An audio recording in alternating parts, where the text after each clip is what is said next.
سلام أمل العالم زلكم كبرات حوات سلام እግዚአብሔር ምሳኹም ይኹን ናይ ሎም መዓንቲ ብሓንሳብ ከይና ንሰርሖም በዓል ክትፈትዎ ተስፋ እንዳገበርኩ ቅድሚ ናኡ ባለይ ግን እቶም ሓደሽ ኣሰለኹም ላይክ ሳብስክራይብ ኮመንት እንዳገበርኩም ነዚ መዓልታዊ ሒዜ ዝመፅእ ቪድዮታት ተኸፈልቲ ክትኮኑ ብኽብሪ ዕድመኩም እቶም ሳይ ፀናኹም ከዓ ከም ቀደምኩም ምትብባዕኹም ኣይፈለየኒ እዚ ቪድዮ ብላይክ ጀምሮ ናይ ሎም መዓንቲ ብሓንሳብ ከይና ንሰርሖም በዓል ኣብ ምእተዊ ከም ዝረኣኹሞ ሽሮ ባዴላ ውዒቲ ምስ ውዑይ እንጀራ ጻዕዳ ጣፍን ስገምን ማለት እዩ ልክዕ ከምዚ ናይ ኣዴታትና ዝገብርኦም ብላፋ ተለዊሱ ዝቐነየ ማለት እዩ እዚ ኣሰራርሓ እንጀራ እዚ ብቐዳማይ ብሓንሳብ ከይና ሰሪሕናዮ ነርና ኢና ማለት እዩ ከም ዘይረኣኹሞ ኣትኹም ክትርእይዎ ትኽእሉ ኢኹም እምበኣር ኣብዚኣ ባዴላ እንትርእይዎ ዘለኹም ሽጉርቲ ንቕፅ ክሳብ ዝብል ማዩ ኣፅንሐየሉ ሕጂ ከዓ ዘይቲ ክገብረሉ እየ ሽጉርቲ ክልተ ሓባ ሽጉርቲ እየ ተጠቒመ ዘለኹ ማለት እዩ ንቕፅ ምስ በለ ማይ ከዓ ሕጂ ዘይቲ ስምስም እየ ዝገብር ዘለኹ ማለት እዩ ዘለና ኣብ ገዛና ክንጥቀም ንኽእል ኢና ዘይቲ ሕጂ ሓንሳብ ቅይሕ ሳብ ዝበልና ቅሉው ክነብሎ ኢና ብድሕሪኡ ከዓ እንታይ ዝበሃል ማለት እዩ ብዙሓት ኣሕዋት ኣነ ኣብ ፃሕሊ ገይረ እንደ ከምዚ ትርእይኒ ቃዕ ዝበለት ንቕፅ ዝበለ ሽሮ ዝሰርሕ ሰላም ሓፍትና ፃሕሊ የብልናን ገሊኸን ከዓ ሰላም ሓፍትና ንዝነሃትኪ ንብረት ናይ ባህላዊ እንዳረኣና ክሽኔና ናይ ባህላዊ ጌርናሉ ብጣዕሚ ንካባኺ ብዙሕ ኢና ንምሃር ዘለና ትብላ ማለት እዩ እተን ዘይብልክን ንሽሮ ጥራይ ዘይኮነ ተደሊኽን ዝግኒ ተደሊኽን ሽሮ ተደሊኽን ሓምሊ ደስ ዝበለክን ክሰርሓሉ ትኽእላ ኢኽን ከምዚ ሓደ ሓደ ግዜ ከዓ ውዑይ እንጀራ ስንክት ኣቢልና ባሌላ ጌርና ርጉድ ዝበለ ባሌላ ጌርና ተቢልና ከዓ ፅቡቕ እዩ ማለት እዩ ሕጂ ኮሚደረ ከዓ ክልተ ፍሩያት ቀይሕ ማለት እዩ ብስል ዝበለ እየ ተጠቒመ ዘለኹ ከም ትርእይዎ ዘለኹም ማሽን ገይረ ከዓ ጥሒነዮ ድኽም ዝበለ መንታን ክኸውን ሕጂ ኣብ ባዴላ ጌርና ክሰርሖ ከለና ብፍላይ እቲ ባዴላና ርጉድ ዝበለ ተኮይኑ ብጣዕሚ እያ ሽሮ ጥዕምቲ ትኾነልና ባህላዊ ሽሮና ማለት እዩ ክቡራት ኣሕዋተይ እዛ ሰላም ሓፍትና እዛ ሽሮስ እንታይ ቀላል እያ ኣሰራርሓ ነዚኣ ኢላ ዶ ሒዛትልና ትመፅእ ከይትብሉ ከዓ ክቡራት ኣሕዋተይ በቲ ምስ ውዑይ እንጀራ እዩ በቲ ከዓ መዘኻኸሪ ከም ቅያር ይኾነኩም ሓያል ሽሮ ከይሰራሕኩም ትሚልኩም እንተፀኒሕኩም ማለት እዩ ደገና ከዓ ባህላዊ ምግብና ከዓ ሓደ ሓደ ግዜ ከዓ ግድን ከዓ ክንሰርሐሉና እምበር ክቡራት ኣሕዋተይ ሕጂ ፃዕዳ ሽጉርቲ ግድን እያ ትደሊ ሓንቲ ዓካር ፃዕዳ ሽጉርቲ እየ ተጠቒመ ዘለኹ ጉዕን ፃዕዳ ሽጉርትን ማለት እዩ ሕጂ ኣብዚ ኣነ ዝኾነ ቀመማት ኣይጥቀምን እየ ክገብረሉ ሽሮ ማለት እዩ ምክንያቱ እቲ ሽሮ ናተይ ጥዑይ ሽሮ ናይ ገዛ ሽሮ ዝተዳለወ ስለ ዝኾነ ከምዚ እንታይ ዝበሃል ተኮይኑ ግን ናይ ከምዚ ናይ ዕዳጋ ተኮይኑ ናይ ዕዳጋ ኮይኑ ቀመማት ዘድልዮ ተኮይኑ ክንወስኸሉ ንኽእል ኢና ማለት እዩ ሕጂ ፃዕዳ ሽጉርትና ኮሚደረና ኩሉ ምስ ተበለ ከዓ ሽሮ ይገብር ኣለኹ ማለት እዩ ሽሮ ሕጂ ዋላ ማይ በፅቢፅና ክንእትዎ ንኽእል ኢና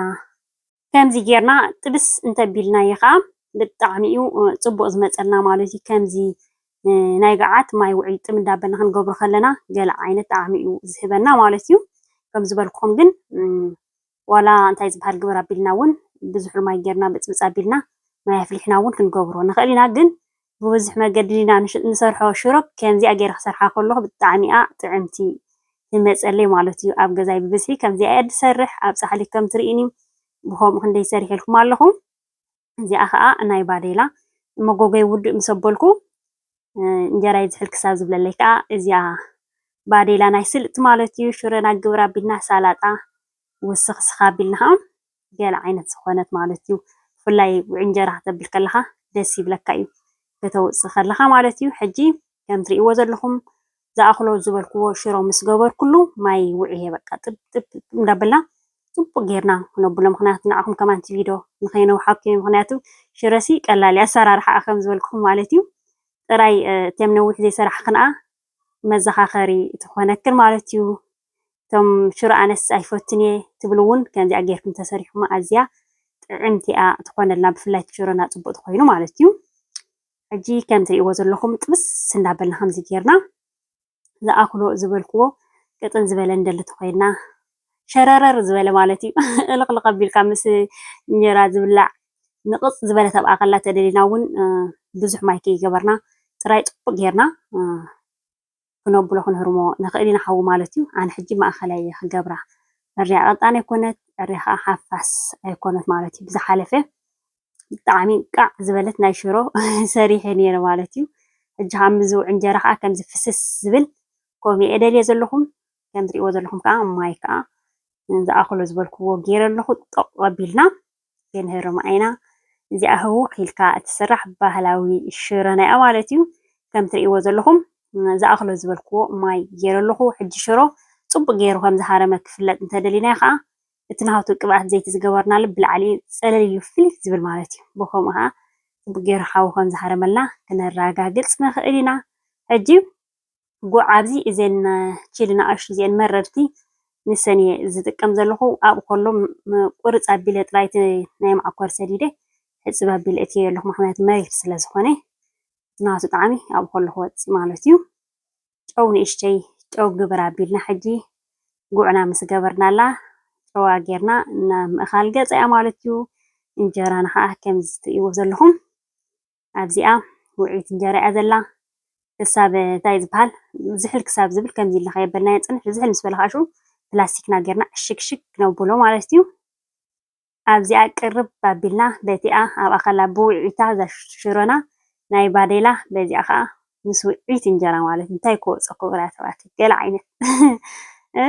ብፍላይ እቶም ሽሮ ትፈትዉ ኣቢለኩም ኣለኹ ማለት እዩ ኣተራሪበኩም ኣለኹ ግን እዚኣ ዋላ ሓደ ኩላትና ክንሰርሓ ንኽእል ኢና ኣወዳት ደቂ ኣንስትዮ ማለት እዩ ኩላትና ደቂ ተባዕትዮ ዘይቲ ሕጂ ከም ትሪእዎ ዘለኹም ንላዕሊ ፍልይ ኢሉ ውፅእ ኢልና ማለት ፅቡቅ ጠቕ ኢሉ ከም ዝበሰለ ንኽፍለጠልና ክቡራት ኣሕዋተይ እዛ ባህላዊ ሽሮና ብሓንሳብ ኬድና ሰሪሕናያ ኢና ንቐደም በሉ ኣይረሳዕኹን ሕጂ ከምዚኣ ጌርና ፅባሕ ኣቢልና ሳላጣና ወስኽ ኣቢልና በቃ ከምዚ ሓደ ግዜ ፎክስ ዝበለት በቃ ድኻም ዝበሃል ዘይብላ ሰላጣ ከግብረ ኣቢልካ ናይ ስልጥ ማለት እዩ ከምዚ ጌርና ክንበልዕ ንኽእል ኢና ኣቮካዶ ግብር ኣቢልና ደስ በለና ኣሕምልቲ ዘለና ኣብ ገዛና ቁርፅርፅ ኣቢልና ማለት እዩ ክቡራት ኣሕዋተይ ከምዚኣ ጌርና ከዓ ዓይኒ እንታይ ድረራ ከዓ እቲ ጉዕና ከዓ ጭድድ ኣቢልና ኣብኡ ከሎ ክበልዕ ዝደለየ ቆሪፅና ከምዚ ጌርና ነዳልዎ ማለት እዩ ናይ ሎማዓንቲ ከምዛ ትሪእዋ ዘለኹም ፅብቕቲ ዝኾነት ሽሮ ብሓንሳብ ኬድና ሰሪሕና ክቡራት ኣሕዋተይ ቅልል ዝበለት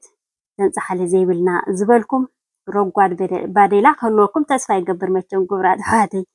ረጉድ ባዴላ ጌርና ከምዚኣ ጌርና ሽሩሩሩ ኣቢልና ማለት እዩ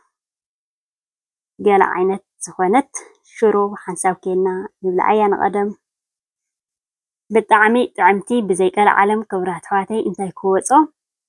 ብፍላይ ከም ዝበልኩም ሽሮ ፅቡቅ ሽሮ ተኮይኑ ኣዝዩ ከምዚ ጌርና ተሰሪሕና ከዓ ጥዑም ይኾነልና ናይ ሎማዓንቲ መደበይ ኣብዚ ከኣኽለኒ እዩ ጀሚረ ክሳብ ዝውድእ ዝተኸታተልኩምኒ ካብ ልበይ ዘመስግነኩም ክትኣቱ ከለኹም ላይክ ተዘይጌርኩም ክትወፁ ከለኹም ላይክ ኣይትረስዑ ብካልእ ትሕዝቶ ክሳብ ዝምለሰኩም ሰሰናይ